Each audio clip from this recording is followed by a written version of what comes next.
और चिन्ह लगता है इससे। तो पहले हम आपको चिन्ह के अनुसार बताएंगे इसके अनुवाद, जैसे कि किसान हल से खेत जोतता है, खेत जोतता है। इसमें स्पष्ट रूप से कहा गया है कि जिसकी सहायता से कर्ता अपना कार्य पूरा करे उसी में अपनी विभक्ति लगाएंगे। यहाँ पे किसान हल से खेत जोत रहा है, यानी कार्य किससे पूरा हो रहा है? हल से, तो विभक्ति हम अपनी इसी में लगाएंगे।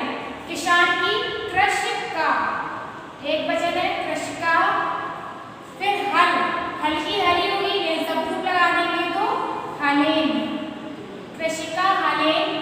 खेत की क्षेत्र, क्षेत्रम, जोतता है, जोतना की कृष, कृष में होता है जोतना। किसान एक वचन है तो यहाँ पे आएगा कृषति, और एक वचन है साथ में वर्तमान काल है, ठीक है। मैं आंखों से देखता हूँ, मैं आंखों से देखता हूँ।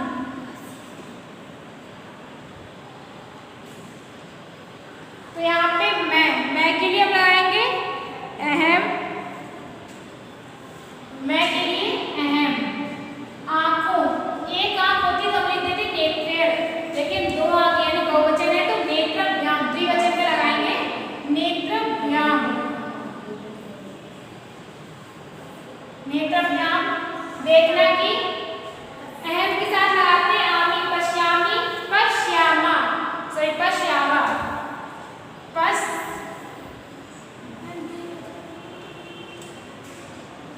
पश्यामी लगाएंगे क्योंकि अहम है, ठीक है। आंखें दो है लेकिन व्यक्ति क्या है? एक है, तो एक वचन अहम का आएगा। आगे देखिए,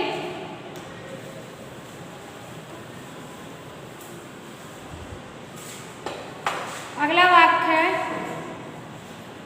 बर्तन को जल से भरो,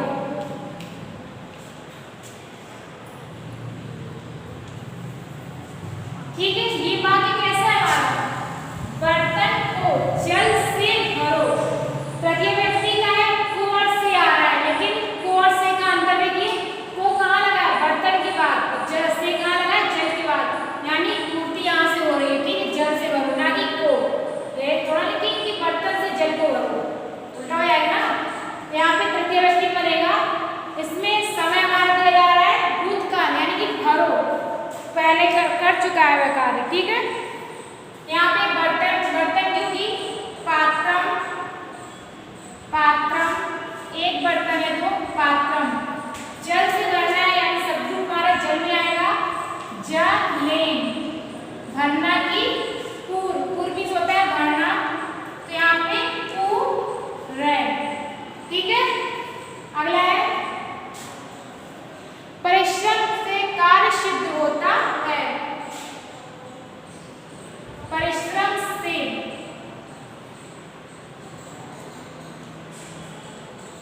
कार्य सिद्ध होता है,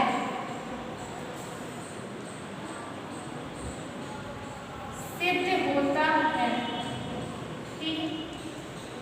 अब यहाँ पे परिश्रम से कार्य सिद्ध होता है तो इसे बनाएंगे परिश्रमेण, सब रूप हम अपना परिश्रम में लगाएंगे, क्योंकि कार्य की जो पूर्ति हो रही है वो परिश्रम के द्वारा हो रही है, ठीक है। तो सब रूप हमारा परिश्रम में ही लगाएंगे, परिश्रमेण कार्य की, कार्यम। अब यहाँ पे सिद्ध होता है, सिद्ध होना की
रामः रावणं बाणे बाणेन।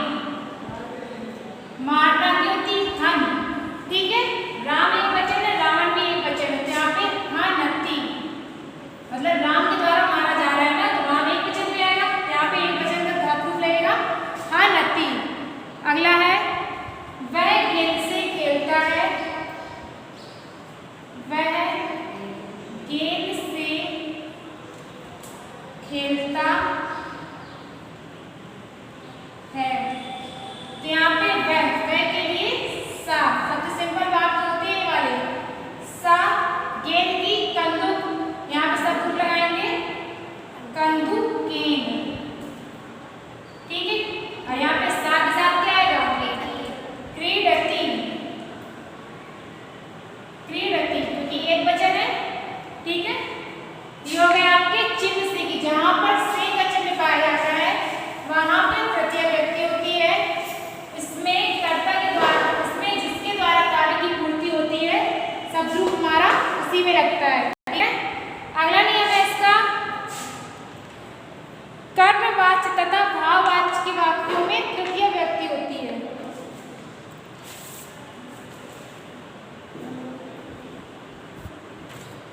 अगला नियम है आपका संयुक्ते प्रधाने। संयुक्ते नाम से पता चल रहा है, संयुक्ते प्रधाने। संयुक्त किस होता है साथ में, प्रधान यानी कि जहाँ पर साथ को इम्पोर्टेंस दी जाए, जहाँ पर साथ की प्रधानता हो वहाँ पे तृतीय व्यक्ति होती है, यानी साथ साथ जाना, साथ साथ रहना, कोई कार्य एक साथ करना, इस तरीके से वाक्य है तो वहाँ पे तृतीय व्यक्ति होती है। ये इसका नियम है, ठीक है। तो इसमें चिन्ह की जरूरत नहीं पड़ेगी। जैसे मैं बालक के साथ, मैं बालक के साथ घर जाता हूँ,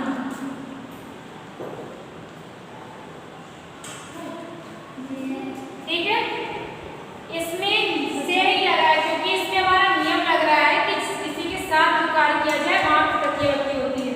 यहाँ पे मैं बालक के साथ, मैं के लिए अहम, अब बालक के साथ जा रहा है तो शब्द हमारा बालक में आएगा, ठीक है, जिसके साथ कार्य पूरा हो रहा है। तो यहाँ पे बालकेन, साथ के लिए सह, घर की ग्रह, जाना की गच्छ, ठीक है। वह हमारा है तो एम के साथ लगाएंगे गच्छामि, गच्छामि।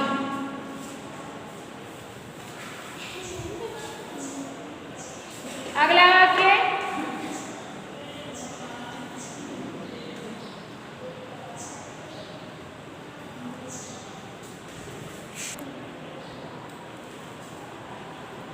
लक्ष्मण,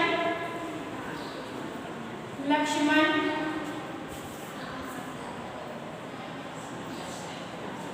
राम के साथ, राम के साथ वन जाते हैं। लक्ष्मण राम के साथ वन जाते हैं, यहाँ पे लक्ष्मण की लक्ष्मणः, राम के साथ जा रहे हैं तो शब्द लगेगा राम में, रामे, सह के साथ के लिए सह, वन की वनम। अब जाना की गच्छति एक वचन है, वर्तमान काल है तो गच्छति। अगला है मूर्खों के साथ, मूर्खों के साथ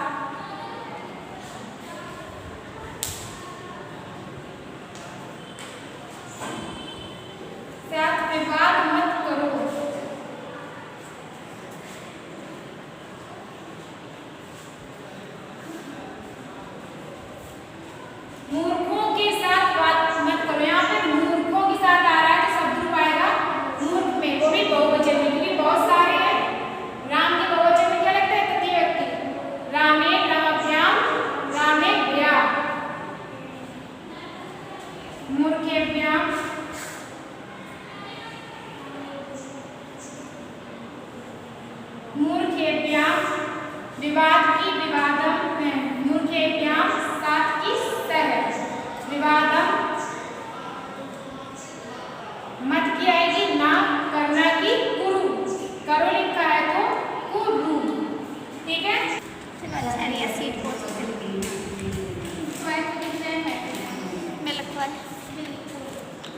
क्या तुम लोगों ने जूम कर दिया है क्या पहले से? अब आप लोगों का अगला पाठ है अनियोक्ति मोक्ति कहानी, यानी अनियोक्ति रूपी मोती। मोक्ति कहानी मीन्स होता है रूपी मोती, ठीक है। अनियोक्ति मोक्ति कहानी यानी अनियोक्ति रूपी मोती। पहला है आपो विमुक्ता क्वचादिदाप ऐप क्वचिन्नम किंचित गरलम क्विच यस्मिन् विमुक्ता प्रभवन्ति मुक्ता पयोद तस्मिन् विमुखा कुत सत्वम, ठीक है। आपम मीन्स होता है जल, विमुक्ता मीन्स छोड़े गए, क्वचित मीन्स कहीं पर, गरलम मीन्स होता है विष, पयोद मीन्स हे बादल, मुक्ता मीन्स होता है मोती, कुछ सत्वम मीन्स कुछ भी नहीं, ठीक है। ये इसकी मीनिंग है। तो इसमें किसके बारे में बताया गया पहले सुनिए। इसमें कवि बादल से कहता है, बादल से कह रहा है कि जो आप जल छोड़ते हैं उसके बारे में बता रहा है कि उसका जल कहाँ पे क्या बन जाता है। तो इसमें कवि और बादल के बीच की बातें बताई गई हैं। तो देखिए आपो विमुक्ता क्वचिदापा ऐप क्वचिन्नम किंचित गरलम क्वच। कवि कहता है कि हे बादल या हे मेघा, आपो विमुक्ता क्वचादि एवं तुम्हारे द्वारा गिराया गया जल कहीं पर तो गिरने पर जल ही रहता है, किंचित गरलम क्वच, परंतु वह कहीं पर गिरता है तो विष बन जाता है। यस्मिन् विमुक्ता प्रभवन्ति मुक्ता, यस्मिन् विमुक्ता और कहीं उसका कुछ भी महत्व नहीं रहता है। फिर देखिए आपो विमुक्ता क्वचादिदापम एवं क्वचिन्न गरलम क्वच। कवि कहता है कि हे बादल तुम्हारे द्वारा गिराया गया जल कहीं पर तो बहुत कुछ बन जाता है, परंतु कहीं पर उसका कुछ भी अस्तित्व नहीं रहता है। जैसे कि क्वचादि एवं किंचित गरलम क्वच, वह जल यदि सांप के मुंह में गिरे तो विष बन जाता है। यस्मिन् मुक्ता प्रभवन्ति मुक्ता, यदि वह सोने पर सीपी पर गिरे तो मोती बन जाता है। तस्मिन् विमुखा कुत सत्वम, फिर भी तुम अपने द्वारा छोड़े गए इस जल से क्यों विमुख रहते हो। फिर से देखो आपो विमुक्ता क्वचादिदापम क्वचिन्न गरलम किंचित। कवि कहता है कि हे बादल तुम्हारे द्वारा गिराया गया जल कहीं पर तो बहुत कुछ हो जाता है और कहीं पर उसका कुछ भी अस्तित्व नहीं रहता है। किंचित गरलम क्वच, कहीं सांप के मुंह पर गिरने पर वह जहर बन जाता है। यस्मिन् विमुक्ता प्रभवन्ति मुक्ता, वह सीपी पे गिरता है तो मोती बन जाता है और गर्म लोहे पर गिरता है तो मिट जाता है या उसका कुछ भी अस्तित्व नहीं रहता है। पयोद तस्मिन् विमुखा कुसत्वम, हे बादल तुम अपने इस जल से विमुख क्यों हो, ठीक है। अगला देखिए जल निधो धनन धवलम वपु मुर्रम निरोरपि पाणी तले स्थिति इति समस्तम गुणान्वितम संखम वो कुटिलता हृदयान निवारता। तो ये जो आप लोगों के श्लोक है इसमें विष्णु जी के हाथ में जो शंख रहता है उसके बारे में बताया गया है, ठीक है। उसकी स्वभाव के बारे में बताया गया कि उसका कैसा स्वभाव है। तो देखिए जल निधो, जल निधो का मतलब होता है समुद्र के बीच में, ठीक है। जन्नम मीन्स जन्म होता है, धवलम मीन्स सफ़ेद, वपुर मुरम मीन्स होता है वपुर मुरम यानी मुर नामक राक्षस यानी भगवान विष्णु, मुर नामक राक्षस का वध करने वाले भगवान विष्णु। पाणी तल यानी हाथ के बीच में, स्थिति यानी कि स्थान है। कुटिलता यानी कि टेढ़ापन, हृदय से निवारता मीन्स नहीं निकाला है, ये इसकी मीनिंग थी। अर्थ देखिए जल ने तो जन्नम धवलम वपर मुरम रिरोरपी पाणे तली स्थिति। कवि कहता है कि हे शंख जल ने तो जन्नम, तुम्हारा जन्म समुद्र के बीच में हुआ है, धवलम वपुर मुरम रिरोरपी और तुम्हारा रंग सफ़ेद है, वपुर मुरम रिरोरपी पाणी तले स्थिति और भगवान विष्णु के हाथों के बीच में तुम्हारा स्थान है। इति समस्त गुणान्वितम शंख वो, हे शंख इन सभी गुणों के होते हुए भी कुटिलता हृदयान निवारता, तुमने अपने हृदय से टेढ़ेपन को नहीं निकाला है। ठीक है, फिर से देखिए, जल ने तो जन्नम धवलम वपुर मुरम रिरोरपी पाणी तले स्थिति। कवि कहता है कि हे शंख, तुम्हारा जन्म समुद्र के बीच में हुआ है और तुम्हारा रंग सफ़ेद है। वपुर मुरम रिरोरपी पाणी तले स्थिति, भगवान विष्णु के हाथों के बीच में तुम्हारा स्थान है। इति समस्त गुणान्वितम शंख भो कुटिलता हृदय निवारता। हे शंख, इन सभी गुणों के होते हुए भी या गुणों से सुशोभित होकर भी तुमने अपने हृदय से कुटिलता यानी टेढ़ेपन को दूर नहीं किया है। अगला देखिए, अर्लियम नरनी दल मध्यम कमलनी मकरंद मदालसा विधिवसात परम देशम उपगत कुटज पुष्पम रसम बहुमन्यते। इसमें मनुष्य कवि भंवरे के द्वारा मनुष्य की प्रकृति के बारे में बता रहा है कि वह किस अपने देश में कैसा व्यवहार करता है और दूसरे देश में जाकर किस तरीके का व्यवहार करता है। देखिए, अर्लियम नलनी दल मध्यगा कमलनी मकरंद मदालसा। अर्लियम मीन्स होता है, अली मीन्स भंवरा, नलनी दल मध्यम यानी कि कमल की पंखुड़ियों के बीच में निवास करते हुए, मकरंद मदालसा यानी कि पुष्प के रस का पान करके, मदालसा यानी अलसाया हुआ, विधिवसात यानी कि दुर्भाग्यवश, देशोपागयात यानी कि पराय देश में जाने पर, कुटज पुष्प रसम मीन्स रस को, बहुमित बहुत से, अत्यधिक, मन्यते मीन्स मान रहा है। देखिए अर्थ इसका, अर्लियम नलनी दल मध्यगा कमलनी मकरंद मदालसा। कवि कहते हैं कि सदैव कमलनी के मध्य भाग का सेवन करने वाला और मकरंद के रस में अलसाया हुआ भंवरा, विधिवसात परम देशामुपागत, दुर्भाग्यवश पराय देश में जाने पर, कुटज पुष्पम रसम बहुमन्यते, कुटज के फूल के रस को बहुत मान दे रहा है। ठीक है, अर्लियम नलनी दल मध्य का कमलनी मकरंद मदालसा। कवि कहते हैं कि सदैव कमलनी के मध्य भाग का सेवन करके उसके रस में अलसाया हुआ भंवरा, विधिवसात परम देशम उपागता, दुर्भाग्यवश पराय देश में जाने पर, कुटज पुष्पम रसम बहुमन्यते, कुटज के फूल के रस को अत्यधिक मान दे रहा है। अगला देखिए, उर्सी फणिपति सिखी ललाटे शीर्षि विदुसुर वाहिनी जटायाम प्रिय सखी कथयामी किम रहस्यम पुरमंतश्रवपि संसदेव। इस श्लोक में माता पार्वती अपनी सखी से अपने पति यानी महादेव की वेशभूषा के बारे में बता रही हैं। ठीक है, उर्सी फणिपति, उर्सी मीन्स होता है गले में, फणिपति यानी कि सांप, सिखी मीन्स सर पे, ललाटे, सिखी मीन्स शिखा यानी सर पे, और ललाटे यानी मस्तक में, शीर्षि विदु सुरवाहिनी जटायाम, शीर्षि विदु यानी कि चंद्रमा, सिर पर चंद्रमा, और सुरवाहिनी जटायाम यानी जटाओं में गंगा। कथयामी मीन्स कहूँ, पुरमंतस मीन्स एकांतवास, संसदेव यानी कि सभा। ये इसकी मीनिंग थी। उर्सी फणिपति सिखी ललाटे शीर्षि विदु सुरवाहिनी जटायाम।